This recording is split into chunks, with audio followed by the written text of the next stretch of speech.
अस्सलामुअलैकुम, मैं हूँ रामीन महमूद। उर्दू रिपब्लिक में खुश आमदीद। नाजरीन, आज हम एक क्राइम स्टोरी की बात करने लगे हैं। वैसे तो ये स्टोरी कुछ पुरानी है, 2003 की है, लेकिन आप इस क्राइम स्टोरी से बहुत से सबक हासिल कर सकते हैं। जी हाँ, मैं बात कर रही हूँ चौहान फैमिली की। एक चौहान फैमिली का सरबराह भारत से हिजरत करके ब्रिटेन आता है ताकि वो बहुत ज्यादा कमा सके और अपनी फैमिली को एक बेटर लाइफस्टाइल दे सके। वो बहुत मेहनत करता है जिसका नाम अमरजीत चौहान होता है। वो मेहनत करके एक कंपनी बना लेता है और अपने खानदान के 5 अफराद को लेकर ब्रिटेन हमेशा के लिए आ जाता है। वहां पर वो हंसी खुशी रह रहे होते हैं और एक बहुत ही अच्छी और खुशहाल जिंदगी गुजार रहे होते हैं कि अचानक एक दिन, यहाँ पे आपको ये भी बताती चलूं कि अमरजीत चौहान कुछ ही अरसे के बाद पंजाब की एक लड़की नैन्सी से शादी कर लेता है। उसकी फैमिली में उसके 2 बच्चे होते हैं और एक अभी 2 माह का होता है, इसलिए उसको संभालने के लिए उसकी सास यानी नैन्सी की माँ भी उनके साथ रह रही होती है। और नैन्सी का एक भाई जो कि नीदरलैंड्स में रह रहा होता है, उसके साथ नैन्सी वैसे तो डिस्टेंस पे होती है लेकिन फोन पे अक्सर बातचीत होती रहती है।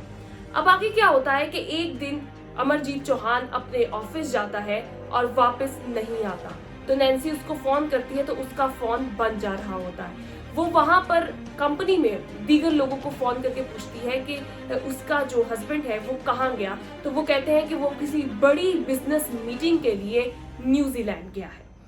अब वो इस बात पर परेशान हो जाती है कि किसी न्यूजीलैंड जाने के बारे में तो उसको उसके हस्बैंड ने बताया ही नहीं, और ऐसा नहीं होता कि कभी भी उसका हस्बैंड नैन्सी को कुछ बताकर आउट ऑफ कंट्री किसी बिजनेस डीलिंग के लिए चला जाए।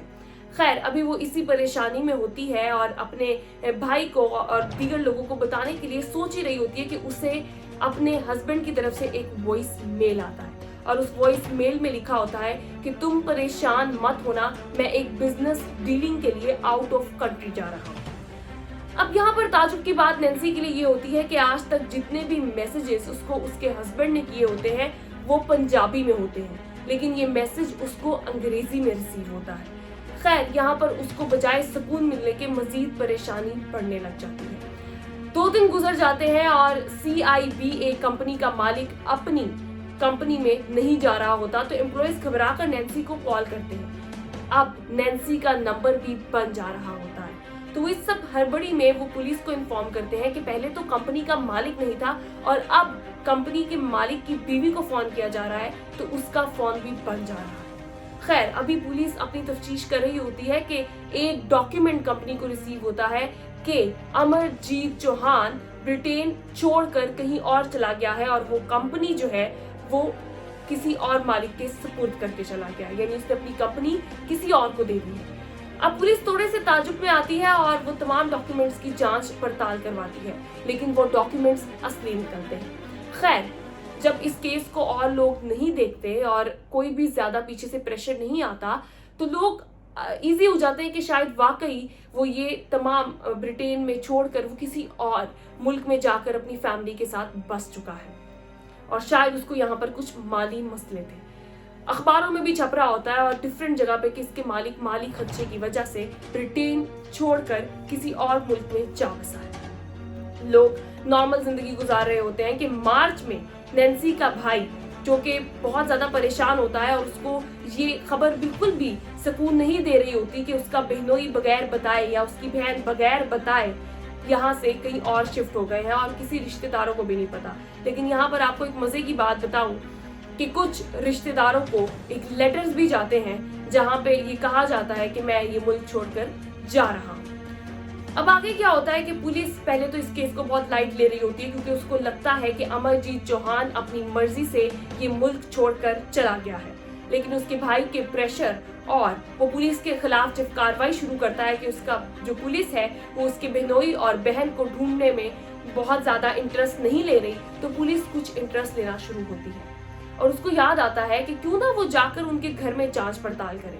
हालांकि ये पुलिस को बहुत पहले ही कर लेना चाहिए था, लेकिन खैर, वो नैन्सी और अमरजीत चौहान के घर जाते हैं तो उनको बहुत से ऐसे एविडेंस मिलते हैं जिससे पता चलता है कि यहाँ पर कोई भी अपनी मर्जी से ये घर छोड़कर नहीं गया, यानी बहुत सी ऐसी चीजें वहीं पर पड़ी होती हैं और नैन्सी की माँ अपने साथ एक बहुत ही इंपॉर्टेंट चीज हमेशा कैरी करती है और वो भी वहीं पर पड़ी होती है। तो उसका भाई बताता है कि ये तो माँ कभी नहीं भूल सकती, यहाँ पर कुछ गड़बड़ जरूर है।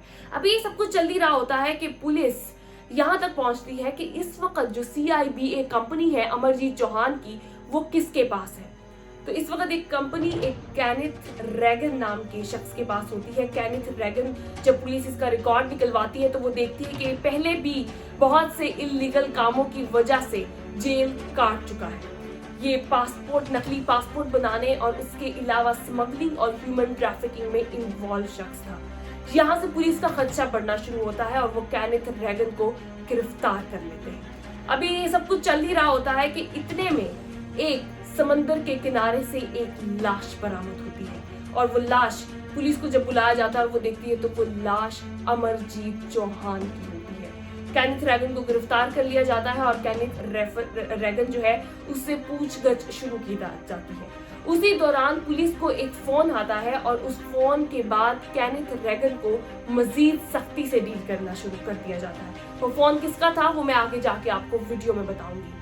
खैर, केनेथ रैगन से पूछगछ की जाती है और भी एविडेंस इकट्ठे किए जाते हैं और ये पता लगाया जाता है कि केनेथ रैगन जो कि स्मगलर था और जब उस जेल से छूट के आया तो उसके माली हालात कुछ अच्छे नहीं थे।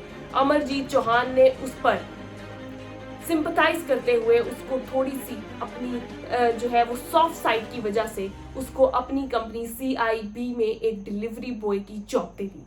जब वो जॉब दी तो क्योंकि केनेथ रैगन एक क्रिमिनल माइंड का इंसान था, वो अपनी उस शख्सियत से बाज नहीं आया और उसने बहुत अच्छे ताल्लुकात बरकरार किए और अमरजीत चौहान को कहा कि मैं आपको एक बिजनेस पार्टनर से मिलवाऊंगा, वो आपका बिजनेस एक्सपैंड करने में आपकी मदद करेगा।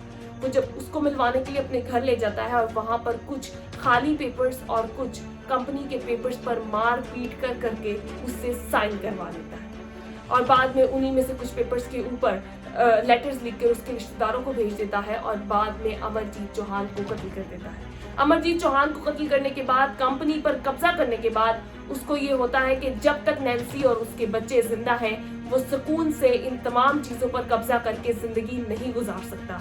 वो घर आता है, घर आके उन पांचों को बेदर्दी से कत्ल करता है और सारे सबूत मिटाकर वापस चला जाता है। तो हाँ, मैंने आपको ये नहीं बताया कि वो कॉल किसकी थी। वो केनेथ रैगन की एक गर्लफ्रेंड की कॉल होती है जो केनेथ रैगन के बारे में कुछ राज अफशा करती है।